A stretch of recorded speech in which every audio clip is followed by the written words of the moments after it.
E aí, meus amigos, tudo bem com vocês? Vejam só como que um simples piso muda bem a cara do lugar. Olha como é que a nossa área de lazer tá ficando, ó. Ali ainda tá sem o piso.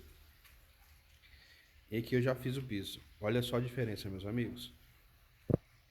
O nosso fogão a lenha ficou ainda mais bonito. Olha só como que dá um destaque.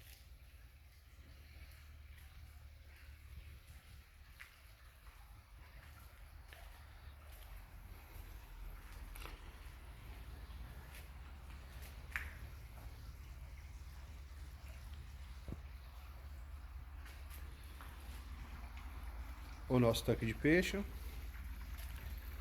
Eu vou estar fazendo manutenção essa semana, tenho que limpar o filtro.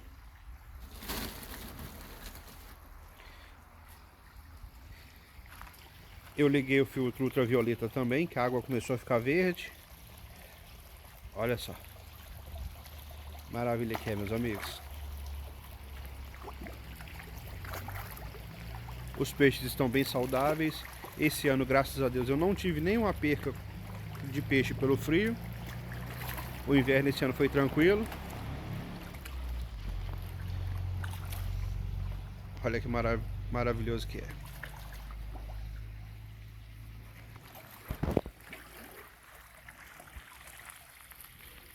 E aos poucos a gente vai dando uma cara nova para casa.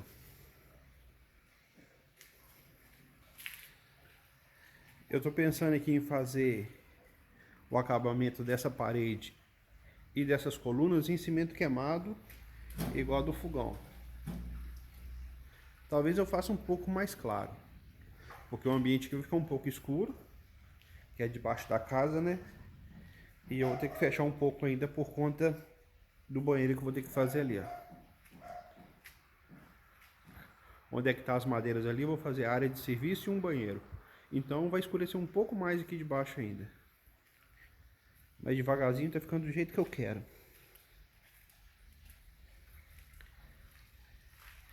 Então, meus amigos, demore o tempo que demorar, custe o valor que custar.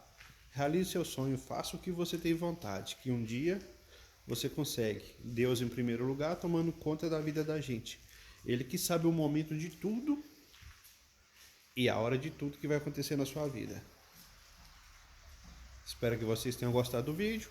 Se você quiser ver como que essa área de lazer vai ficar depois de pronta, acompanhe os nossos vídeos aí, compartilhe bastante.